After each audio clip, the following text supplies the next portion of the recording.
os voy a compartir, ¿no?, en el contexto de esta ya preparación inmediata que tenemos para la coronación canónica de Nuestra Señora de la Piedad, para que falta ya muy pocos días, pues esta reflexión que he puesto como título, La Virgen en la vida cristiana, ¿de acuerdo? Eso es un poco la reflexión que quiero compartir con vosotros. Bueno, en primer lugar, vamos a hacer una coronación de María. Lo primero que quisiera destacar es que la coronación de la Virgen María no es sino subrayar algo que forma parte de la condición de los discípulos de Jesús. Todos los discípulos de Jesús estamos llamados a reinar con Cristo. El día en que fuimos bautizados, el sacerdote, en ese rito bautismal, nos dijo, ¿no?, que en Cristo somos sacerdotes, profetas y reyes. Esa triple condición forma parte de la identidad de todo cristiano. Eres sacerdote. Es verdad que algunos tenemos el sacerdocio ministerial, pero todo bautizado es sacerdote en el sentido del sacerdocio común de los fieles. Eres profeta, estás llamado a proclamar la palabra, y eres rey con Cristo. Participas de la realeza de Cristo. Luego, coronar a la Virgen María es subrayar algo a lo que estamos llamados todos nosotros, a participar de la realeza de Jesucristo. Cristo es rey y quiere que sus hijos, que participemos de su señorío, que no seamos esclavos, no, que participemos de esa dignidad de reyes. En Cristo somos reyes. Dicho esto, con lo que vamos a hacer en María, en el fondo es recordarnos a nosotros mismos lo que debemos de ser. Estamos llamados a participar. Se dice, celebramos la fiesta, ¿no? Cristo Rey. La solemos celebrar como culminación del año litúrgico. Culmina el año litúrgico con la festividad de Cristo Rey. Bueno, pues la culminación de la vida cristiana es reinar con Cristo, reinar con Él. Fijaros que nuestra identidad cristiana tiene a Jesucristo en el centro. Si decimos que María va a ser coronada es porque ella participa de la realeza de su Hijo Jesucristo. El cristianismo por su esencia, es cristocéntrico. Es cristocéntrico. No sé si conocéis una famosa anécdota que se cuenta de San Juan Pablo II, pues sabéis que tenía como lema el Papa Juan Pablo II, totus tu, soy todo de María. Era un papa muy mariano, muy mariano. Entonces, en una rueda de prensa de esas que se hacen en los aviones, cuando los papas pues hacen un viaje apostólico, al papa le preguntaron: Santidad, ¿por qué es usted tan mariano, no? Y él respondió: por motivos cristocéntricos, pues porque Cristo está en el centro de nuestra fe cristiana, y el Señor ha elegido a María en su designio como para cuidar nuestra fe en Jesucristo. María es el designio de Dios para que nosotros pongamos los ojos en Jesucristo. El quehacer de María en esta vida para nosotros es que tengamos en el centro de nuestro corazón a Jesucristo. María disfruta cuando ve los ojos de sus hijos dirigidos a Jesucristo. Por eso, ¿no?, el día que coronemos a María, que la estamos elevando a ese reconocimiento de que ella es reina, en el fondo, mirarle a ella es mirar a Jesucristo, mirar la realeza de Jesucristo. Bien, decía que titulaba mi reflexión como La Virgen María en la vida cristiana. Vamos a ver, ¿qué es lo nuclear del mensaje cristiano? ¿Qué es lo nuclear? Si tuviésemos que decir, a ver, de todas las afirmaciones que hace el Evangelio, ¿cuál es lo central de lo central? Lo esencial, ¿no? Sin duda alguna, lo central es creer en el amor de Dios. Un cristiano es el que cree en que Dios me ama con un corazón de padre. Un cristiano es el que reconoce, descubre que es amado incondicionalmente por Dios, que Dios me quiere tal y como soy, con un amor gratuito. Eso es lo que María nos enseña. ¿Sabéis qué significa la palabra María? Es muy interesante adentrarse en la etimología de la palabra María, que es un poco complicada. Así como la palabra Jesús es muy sencilla, porque está clarísimo que Jesús significa el Salvador, el que nos salva de nuestros pecados, ahí no hay duda alguna en la etimología. La palabra María tiene, pues digamos, más dificultad, porque la primera vez que aparece la palabra María en la Sagrada Escritura es en Egipto, cuando los hebreos estaban desterrados en Egipto, con lo cual, digamos, es una etimología que puede tener una mezcla hebrea y una mezcla egipcia. Y la etimología de María significa amada de Yahvé, la amada de Dios. Es decir, que María nos enseña a coger lo nuclear del Evangelio. Dios me quiere, Dios me ama. Eso es lo esencial. Creer en el amor incondicional que Dios nos tiene. Si conocieras el amor de Dios, le dice el Señor a la samaritana, no, si conocieras el don de Dios, si te dieses cuenta de lo que Dios te quiere, de lo que Dios te ama, tu vida sería distinta.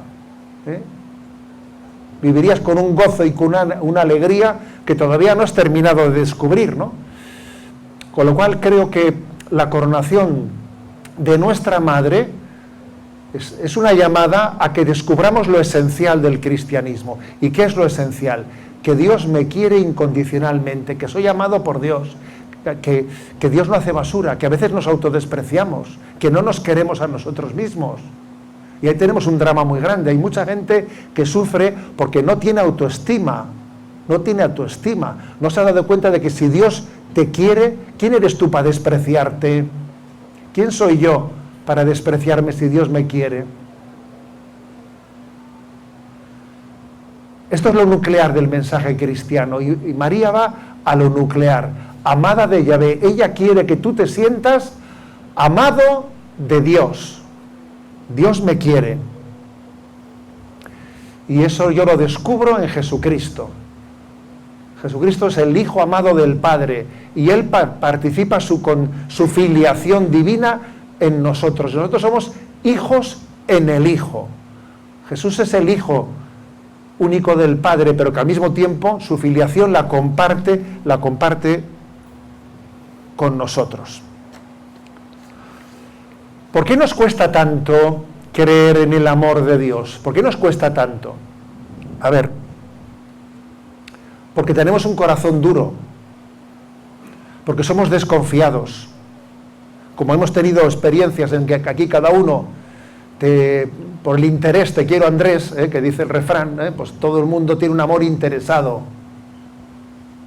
No terminamos de confiar en que haya un amor gratuito. Proyectas en Dios tus esquemas, ¿sabes? Porque como tú te cuesta amar a fondo perdido, pues quieras tú que no, piensas que no existe aquí un amor gratuito y te cuesta, ¿no? Porque tienes un corazón de piedra. A eso, ¿sabéis cómo se le llama eso? Se le llama la impiedad. Ser impío. ¿Y qué es lo contrario? La piedad. Ya veis por dónde voy, obviamente, porque estamos hablando de la coronación de Nuestra Señora de la Piedad, ¿no? Y quiero que entendamos qué significa la expresión piedad. La impiedad, o ser impío, es alguien que tiene un corazón duro, que no reconoce a Dios como Padre, que no sabe reconocer a los demás como hermanos, por su dureza de corazón, por su desconfianza. Jesús en el Evangelio denuncia la dureza de corazón, que esto nace de un amor desordenado, de un egoísmo, ¿no? De un egocentrismo. Uno es sensible hacia sus propios intereses, ¿no? Sus propios problemas. Es indiferente hacia lo que le pase a los demás. Es una persona que no se arrepiente de sus pecados, que nunca llora sus pecados, que tiene el corazón endurecido. A ese en la Sagrada Escritura se le llama impío o duro de corazón. Pues bien, ¿esto tiene remedio? ¿Tiene remedio ese drama? Sí, tiene remedio. Y es el don de la piedad. El don de la piedad es el que nos permite convertir nuestro corazón. Por eso que la advocación Nuestra Señora de la Piedad tiene, como se dice popularmente, mucha tela, ¿no? Que quisiera yo compartir con vosotros un poco qué significa esa expresión de Nuestra Señora de la Piedad. El don del Espíritu Santo, si recordáis en nuestro catecismo que aprendíamos de pequeños, se decía que 7 son los dones del Espíritu Santo. No voy a preguntar, como hacían antes los obispos que iban a las confirmaciones y preguntaban a la gente allí y sacaban los colores del personal. No voy a ser cruel, no voy a preguntaros, pero 7 son los dones del Espíritu Santo. 7 son los dones. Uno de los 7 dones es el don de piedad. El don de piedad. Y vamos a explicar un poco qué significa el don de piedad, porque creo que también está muy unido a esa advocación de Nuestra Señora de la Piedad. La palabra piedad, en nuestro lenguaje cotidiano, tiene pues, diversos significados. Uno primero es una persona muy piadosa, en el sentido popular del término, que significa muy piadosa. Pues muy devota, muy rezadora. Generalmente es lo que se entiende. Esta persona es muy piadosa, muy rezadora. Bueno, está bien, es una acepción popular, ¿no? También la palabra piedad tiene otro significado, que es el sentido de compasión. Ten piedad de mí, o sea, ten compasión de mí. Es otro sentido de la palabra. Ten misericordia, compadécete de mí, ten un sentimiento de compasión. Es otro sentido popular de la palabra piedad. Pero el sentido más teológico de la palabra piedad es este otro distinto al que me he referido. El sentido teológico de la palabra piedad es el del don de la piedad. ¿Qué es el don de la piedad? Es un hábito sobrenatural infundido por el Espíritu Santo en nuestra voluntad, que nos produce un afecto filial hacia Dios Padre y un sentimiento de fraternidad con todos los hombres, a los que percibimos como hermanos nuestros. He hecho una definición teológica aquí, como habéis visto, una definición teológica.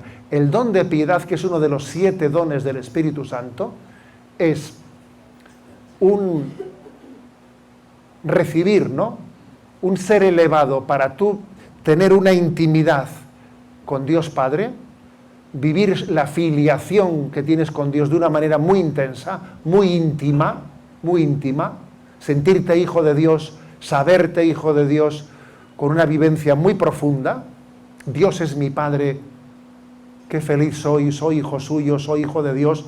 Vivir eso como algo fundante en tu vida, como diciendo, tengo esto, este es el suelo firme que tengo en mi vida, me pasarán muchas cosas, caerán chaparrones, vendrán vendavales, pero Dios es mi Padre y esa filiación no me la quita nadie. Tengo un suelo firme, Dios es mi Padre. Y los demás son también hijos de Dios y no son mis competidores, ¿sabes? No son mis enemigos. No, los demás son mis hermanos y participamos de la filiación. Ese es el don de piedad. Entonces, como veis, el término piedad en su sentido más profundo funda mucho el hecho cristiano, nos introduce en una relación con Dios mucho más íntima, se le descubre a Dios como ternura infinita, te llega a conmover, supera tu frialdad. A veces solemos encontrar gran dificultad, ¿no?, para rezar. Vamos a ser sinceros, a veces te pones a rezar y se te va a la cabeza que no veas tú, o sabes, ¿no? Y es el don de piedad el que te permite superar la superficialidad y adentrarte en la intimidad con Dios. Por ejemplo, si yo hiciese la pregunta, ¿tú crees que tienes verdadera intimidad con Dios? Joder, vaya pregunta, Porque una cosa es tener fe en Dios, ¿no? Me imagino que si yo preguntas aquí, a los aquí presentes, ¿tienes fe en Dios? Me imagino que la inmensa mayoría, si no todos, dirían sí. Ahora, si hago esta otra pregunta, ¿tú tienes intimidad con Dios? Ojo, ya esa pregunta nos podía dejar igual un poco descolocados, ¿eh? Hombre, no sé si tengo intimidad, creo en Él, pero de ahí a tener intimidad, pues es que igual lo que me falta justamente es el don de piedad. Me falta ese don de piedad, con cuya advocación reconocemos a Nuestra Señora de la Piedad. Necesito esa intimidad, ¿no? Supone tener un gran gozo en nuestra relación con Dios, una gran delicadeza de trato con Él. Te unge para ordenar tu vida desde esa gran certeza.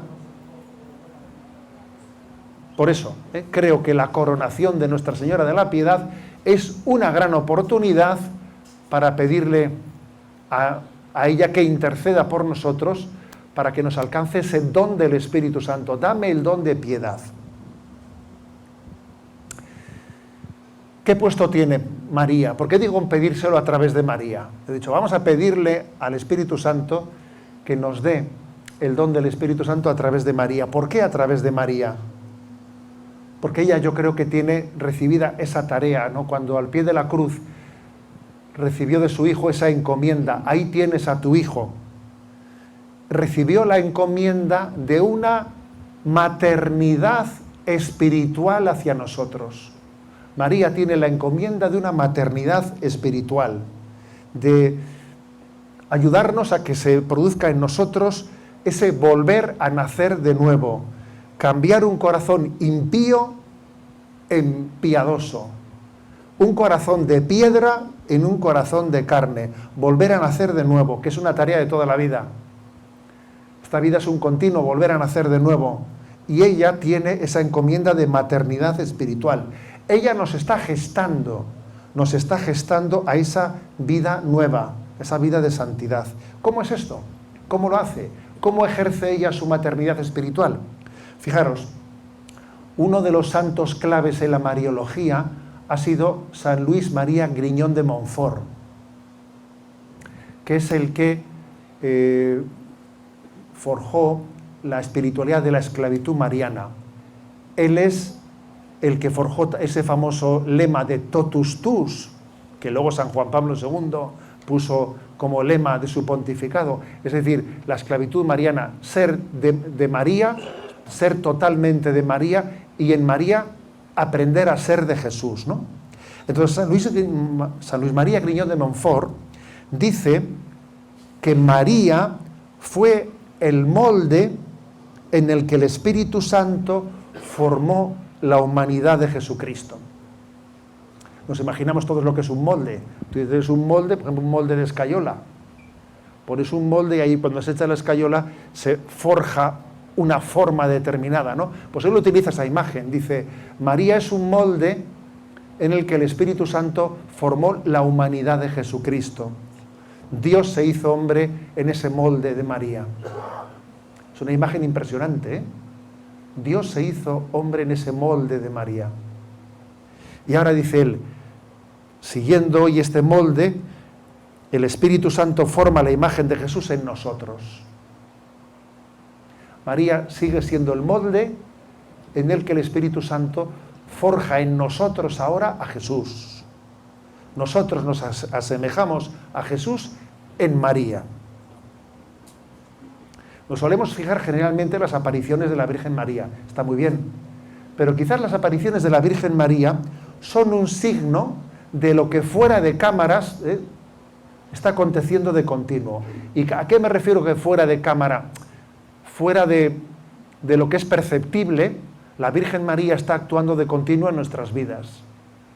Es verdad que de vez en cuando se aparece a Santa Bernadette, a los pastorcillos de Fátima, a San Juan Diego, ya, pero fuera de cámaras, fuera de lo extraordinario, en la vida ordinaria María está de continuo ejerciendo esa maternidad espiritual, que es el don de cuidar de nosotros para que nos asemejemos a Jesucristo, para que lo que ella hizo con Jesús lo haga también con nosotros. Es decir, el objetivo de María es que nosotros nazcamos de nuevo a una vida renovada, a una vida en el Espíritu, a una vida de santidad. Eso que nos quede claro. Entonces, si ese es el objetivo de María, Habrá que intentar colaborar con ella, claro, ¿eh? Habrá que intentar no poner obstáculos. Entonces, ¿qué debo de hacer? ¿Cómo dejarnos ayudar por ella?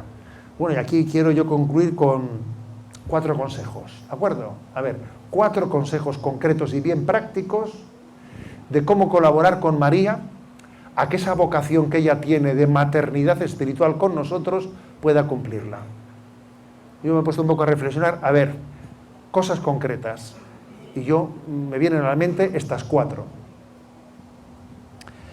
Primera, tener un compromiso claro y renovado a vivir en gracia de Dios.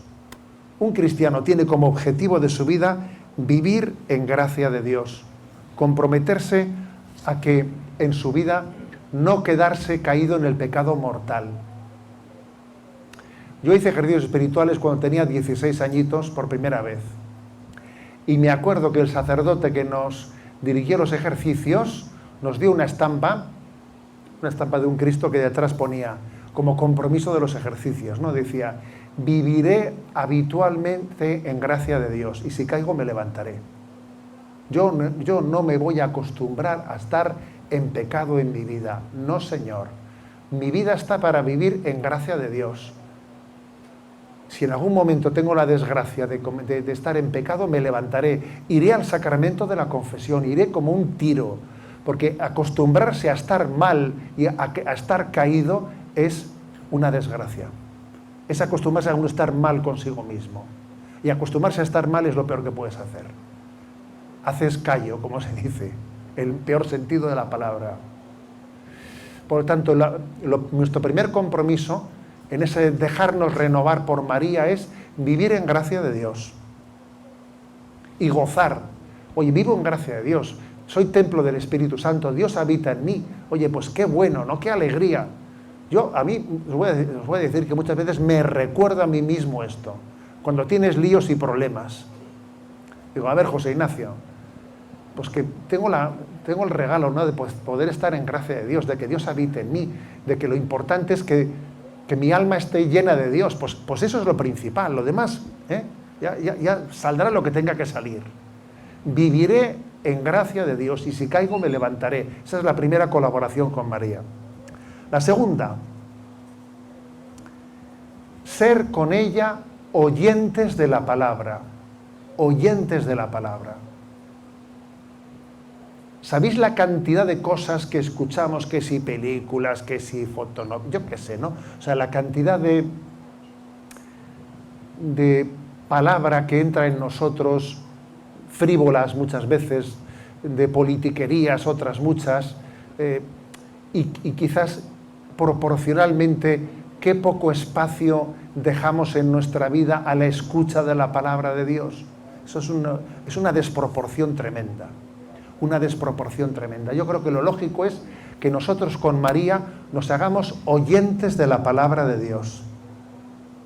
Empaparnos de la palabra. Tener lectura espiritual. Hoy en día es tan fácil, por ejemplo, a través de YouTube, formarse, con charlas de formación espiritual. Tan fácil. Nunca habíamos tenido tanta facilidad de podernos formar. Entonces yo creo que ser oyentes de la palabra, dejarnos empapar por la palabra de Dios, por el magisterio, por el catecismo de la Iglesia Católica, conocer la vida de los santos, determinados libros que son claves en la historia. Por ejemplo, estamos en el mes de Santa Teresita de Lisieux, Historia de un alma. Por Dios, ese libro lo tenía que leer todo el mundo, ¿eh? Confesiones de San Agustín. Hay unos clásicos de la espiritualidad que todo cristiano debería de conocer, ¿no? Oyentes de la palabra. En tercer lugar, tercer gran colaboración, ¿no?, con María. Hemos estado en Lisboa, sabéis, este verano, con el Papa en la Jornada Mundial de la Juventud, en ese encuentro que ha tenido como lema, un lema mariano. Y el lema mariano es: María se levantó y se puso en camino. Es decir, se subraya con María la espiritualidad del servicio. Fíjate que María acababa de recibir pues, el gran anuncio de que esperaba al Salvador del mundo. Y después de que recibe, como en el mismo anuncio le dice que su pariente Isabel también estaba de 6 meses, pues acto seguido escucha el anuncio del ángel y dice, María se levantó y se puso en camino. Hombre, no sé, parece como que en ese momento has recibido el anuncio de que vas a dar a la luz de la Madre de Dios y ya estás como dispensada de otras cosas, ¿no? Pues ella se pone en camino, ¿no? Se olvida de sí misma y se pone en actitud de servicio. El servicio nos ayuda a alcanzar el don del olvido de nosotros mismos. Creo que una gran colaboración que tenemos con María es el olvido de nosotros mismos, de nuestra comodidad, de mi comodidad, y pensar en los demás. Ser felices haciendo felices a los demás. Eso es revelador de un corazón que es feliz. Cuando alguien se prodiga en el olvido de sí mismo y hacer felices a los demás, he ahí un corazón feliz. Hemos tenido generaciones que nos han precedido. Yo pienso en mis padres, que tú dices, pero si han sido felices olvidándose de sí mismos.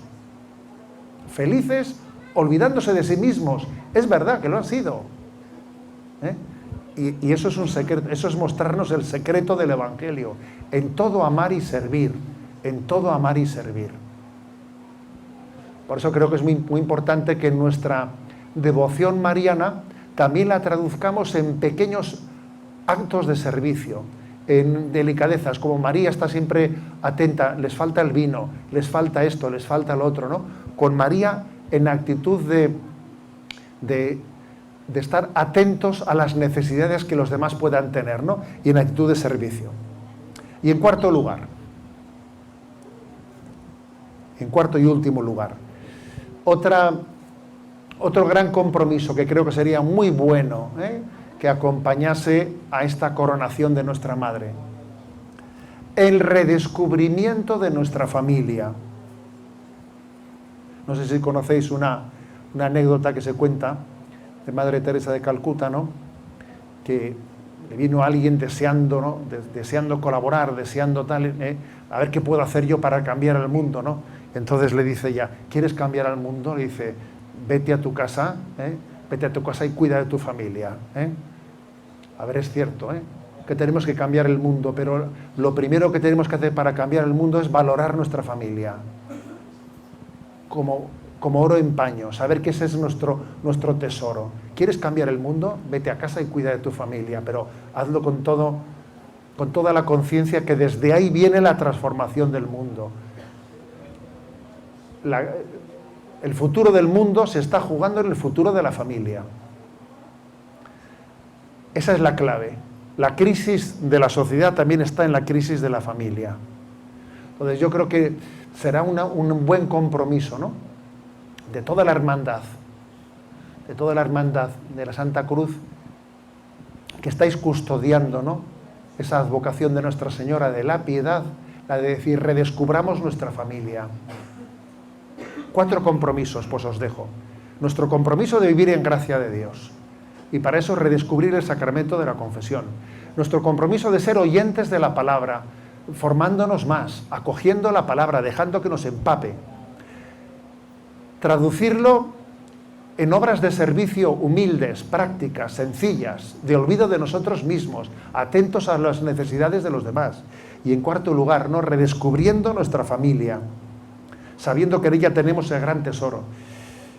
Yo, hace pues, con motivo del año de San José, que el Papa pues, proclamó hace poco, ¿no? El año josefino, pues yo pensé dije, bueno, voy a tomar como compromiso no hablar nunca de María sin hablar también de San José.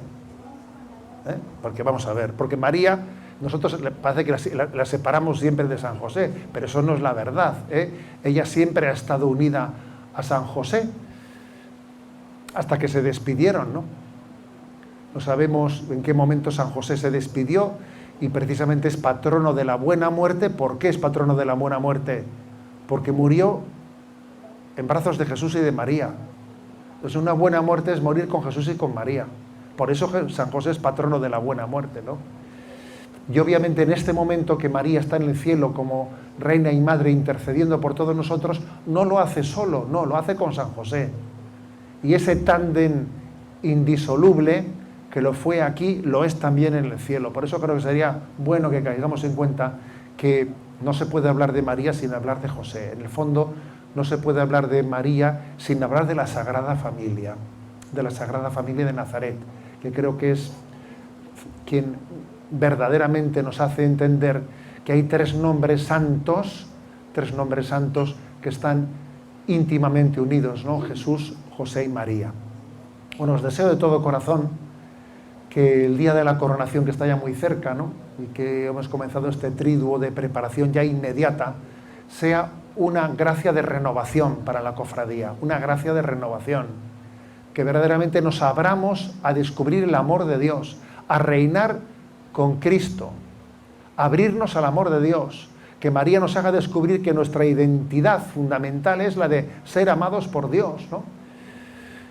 Y para eso transformarnos interiormente, con un corazón nuevo, y para eso pedir el don de piedad al Espíritu Santo por intercesión de María. Os lo deseo de todo corazón, y con este cuádruple compromiso, ¿no?, que hemos tomado también en esta parte final de la reflexión. Os lo deseo de todo corazón, y lo vamos a hacer rezando todos juntos un Ave María. Dios te salve María, llena eres de gracia, el Señor es contigo. Bendita tú eres entre todas las mujeres, y bendito es el fruto de tu vientre, Jesús.